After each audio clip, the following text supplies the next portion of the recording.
We were able to follow up on those leads and successfully make an arrest in Modesto.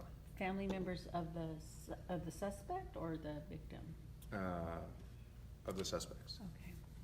Well, okay. Did the communities help? This was all over social media.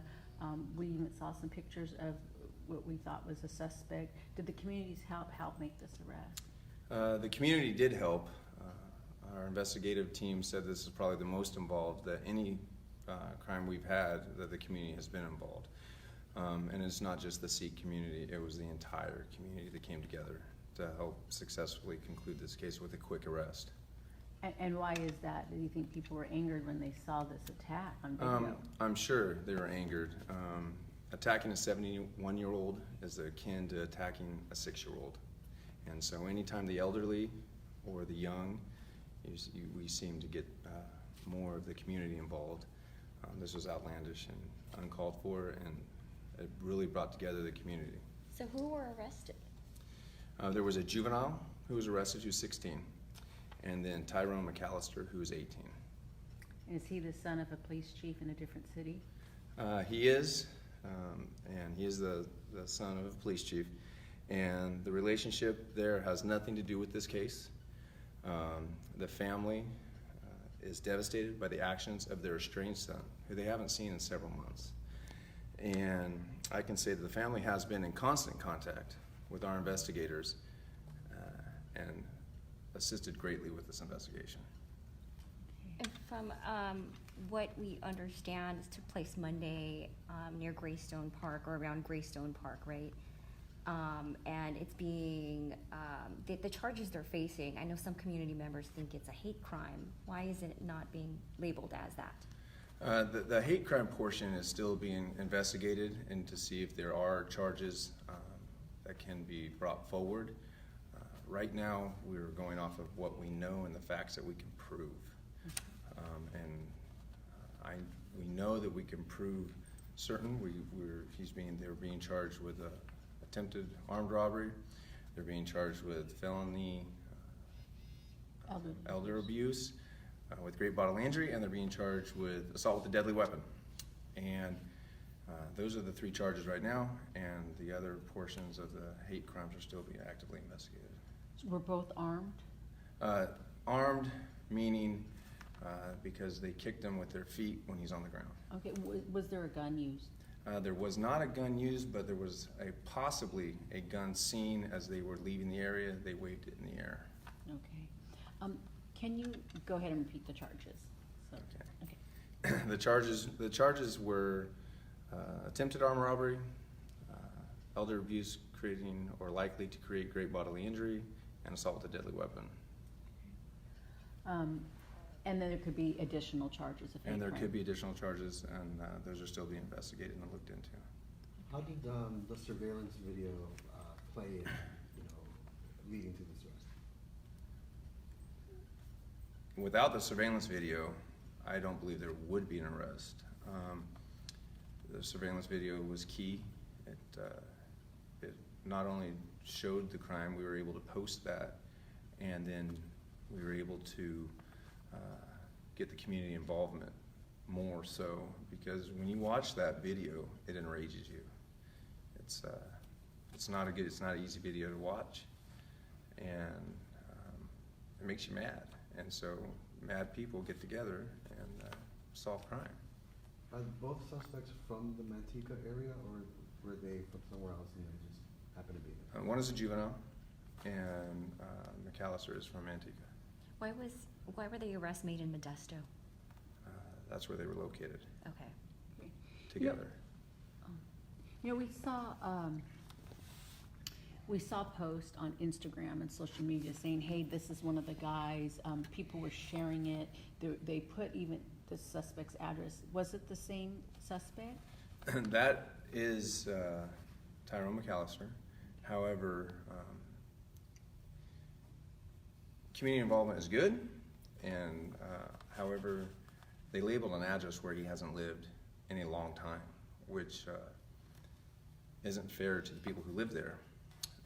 And so, and not being able to come forward and tell when they're posting this, hey, look, he doesn't live there, and we know who it is, and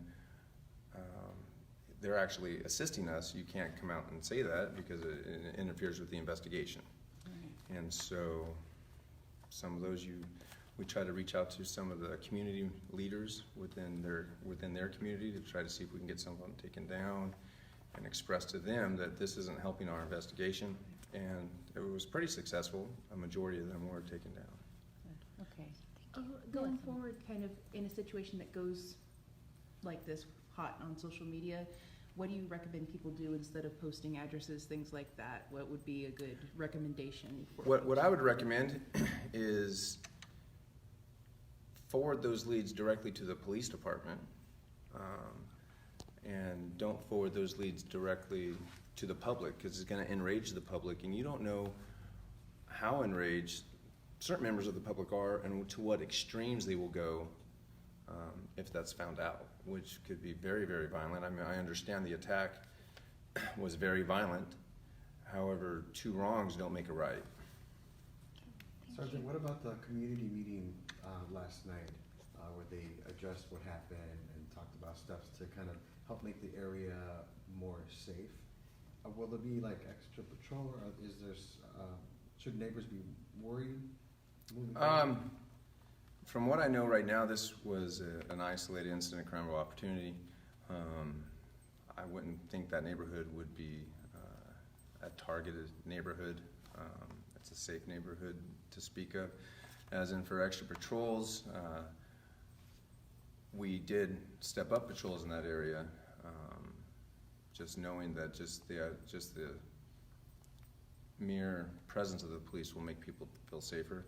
And we have done that, but that area isn't a hot pocket for crime. And Sergeant, I have to ask, because many of us were also tracking another Sikh man that was attacked in Stanislaus County last week. Just for clarification here, was that in any way related to this Sikh man that was attacked? No, there are no indications at this time that the two crimes are related. They're at two opposite ends of the spectrum. One is a definite hate crime in Keys, where they beat the gentleman with the pipe and then spray painted him. Here, we believe it was an attempted robbery, crime of opportunity. And although when you watch it, ours, and he comes back and kicks him and then spits on him, that is where the community had some questions, and rightly so. But at this time, there's no independent evidence to show that we can find, and so that's why the investigation's continuing into those charges. Anything else you want the community to know about this? It sounds like they played a pretty good role in this, in helping you guys solve this crime. Anything you want to tell them? Right, I'd like to thank the community. It was truly a collaborative effort between the citizens of Manteca, not only the citizens of Manteca, the entire community, because we had people at this. They wanted to call it a vigil. I would like to call it a rally, a support rally. And through that, we were able to solve this crime. And is he no longer living in Manteca now? Because he's not living at his old residence. Is he? He is still a Manteca resident. Okay. Just not that Oh, he one was that just in Modesto. shared. Yes, he was in Modesto. And does he have a criminal past? He does have a criminal record. And what are those? He just turned 18, and so I can tell you that his adult criminal record includes a battery and a petty theft associated with the battery associated with the petty theft. And when did those take place? April 15th. Did he get arrested for that by any He did. Was that also of a Sikh man, or? There was a liquor store. It was He just a went in liquor and store. stole a bottle of liquor, and they tried to apprehend him, and he got in a fight. Oh, I see. Okay. Thank you. Can I, I'm sorry, just to clarify, I know this was brought up earlier, the 18-year-old, is that the son of a nearby Yeah. police chief? Yes, Union City. that is in Okay. Union City. Union City? Union City. Okay. Okay, thank you so Perfect. much. Okay. Thank you, good job. All right.